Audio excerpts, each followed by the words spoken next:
어차피 사람도 편향이 있고 AI도 편향이 있다면은 차라리 사람하고 상대하는 게 AI가 상당히 좋을 수도 있어요. 네. 채용 트렌드 저자 윤영돈 코치입니다. 네. 안녕하세요. 저는 이장우입니다. 네, 안녕하세요. 저는 취업 코치 김수인이라고 합니다. 반갑습니다.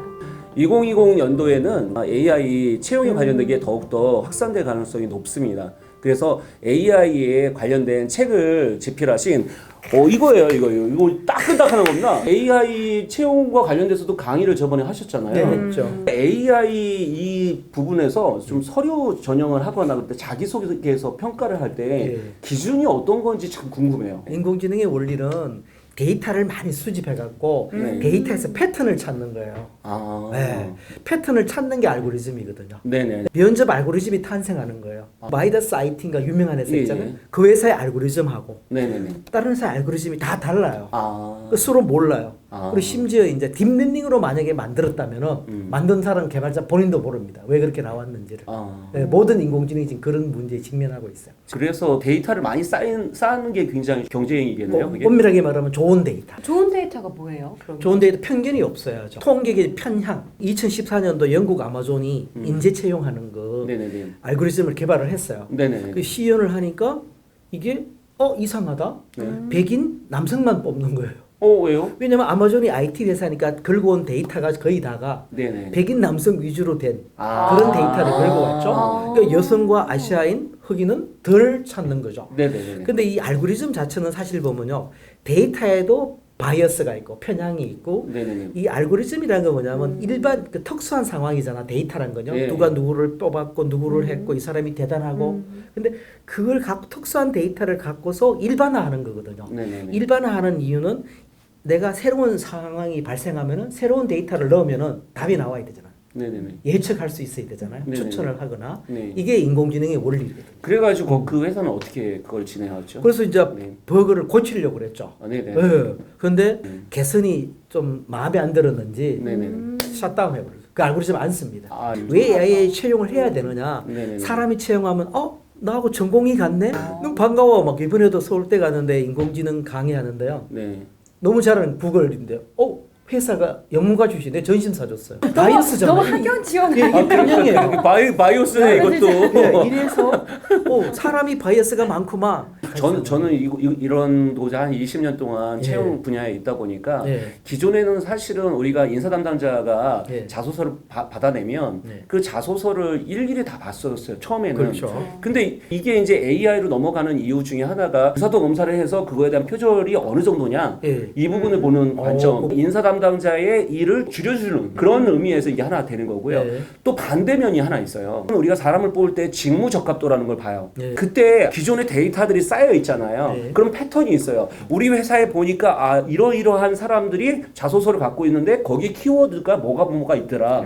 그런 것들이 계속 쌓여 있을 거 아니에요. 예. 그러면 그 쌓여 있는 그 키워드를 많이 쓰는 사람, 예. 그 사람이 그런 가능성이 높으니까 예. 그걸 일치도로 보게 돼 있어요. 이 AI에 관련된 부분에서 이 어떻게 표절하고 예. 그다음에 일치도 이 부분이 상당히 중요하고 그럼 학생들 입장에서는 어떤 거를 가장 많이 중점으로 준비를 해야 될까요? 우선은 두 가지는 반드시 기억을 하셔야 될 게 표절 부분은 어쩔 수 없잖아요. 이거는 표절은 확실하게 그러니까 인터넷에 막 돌아다니는 거 가지고 네네. 그걸로 컨트롤 C, 컨트롤 V 해가지고 자소서를 맞아, 쓰면 맞아. 그런 친구들은 이제 많이 떨어지는 거예요. 진짜 많이 그러니까. 떨어져요. AI로 자소서를 평가한다면 시간이 네네. 어느 정도 걸릴까요? AI로 가지고 18초 걸렸대요. 인사 담당자로 했더니 네. 4분 27초 그러니까. 4분 27초가 걸려야 될 거를 18초에 끝낸 거죠. 그 서류 심사할 때는 AI 그 서류 심사하잖아요. 네네네. 그거는 뭐 그렇게 난제가 덜하지만 면접에 있어서 맞아요. 인간의 감정을 읽어내려야 되거든요. 예, 맞습니다. 그래서 우리가 전시장 같은 데 가면 이게 사진 딱 찍죠. 그때면 당신의 행복 지수는 78, 오늘 38%는 불쾌한 지수입니다. 이렇게 설명하는데 예. 아직은 수준이 네네. 이제 그렇게 올라가지는 못했어요. 아. 그럼 회사가 좀 보여주기 위한 쇼맨십이고 네. 3년에서 5년 지나면 이모션 부분도 상당히 이제 커버가 되죠. 아. 그때는 정말로 이 채용 AI 네. 면접에서 지금보다는 더 발달된 걸 보여줄 거고 AI 면접을 볼 때는 학생들이 도대체 어떤 걸 좀 준비를 해야 될까요? 우리가 AI를 그냥 기계라고 생각하고 기계가 우리를 면접을 하는 거니까 너 우리는 대단히 어색하게, 상당히 많이 다르게 맞아요. 준비를 해야 된다라고 맞아요. 생각하지만 어색해질 수 있는데, 원래 준비했던 방식과 크게 변하지는 않는데 유의해야 될 게 있죠. 제일 중요한 건 우리가 표정을 너무 밝게 하면 좋다라고만 생각하다 보니까 그게 자칫 잘못하면 이 감정이 좀 과하게 될 수 있으니까요. 그냥 자연스럽게 하는 게 좋은 거지 억지로 막 자기를 꾸밀수록 오히려 좋지 않은 평가를 받을 가능성이 높아요. 좋은 말씀에 롯데 그룹에서 제일 먼저 지금 AI를 2018년 하반기서부터 지금 도입해가지고 지금 계속 지금 활용하고 있어요. 그리고 이게 점점점 활용되면 좋을 게 뭐냐면 AI가 점점점 되면 데이터가 쌓이는 거 아니야. 아까 그렇죠. 말씀하신 박사님 학습 알고리즘이 되는 학습을 계속 하다 보니까 그렇죠.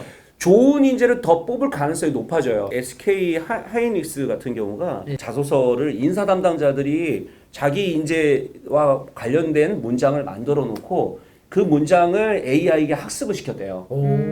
그래서 잘한 거네, 그죠? 굉장히 그렇죠. 잘한 그래서 그 인재상을 어떻게 보면 적합한 사람을 어떻게 뽑기 위한 그게 이제 보면 조직 적합도를 좀 많이 보기 위해서 AI에게 학습을 시켜는 과정들이 지금 진행되고 있는 것들이 지금 현재 국내 상황에서는 이런 부분들이 있습니다. 그러니까 AI가 우리가 사람이 하고 있는 것들을 학습을 시킨다는 과정이지 AI 스스로 자기가 판단하지 않는다는 거예요.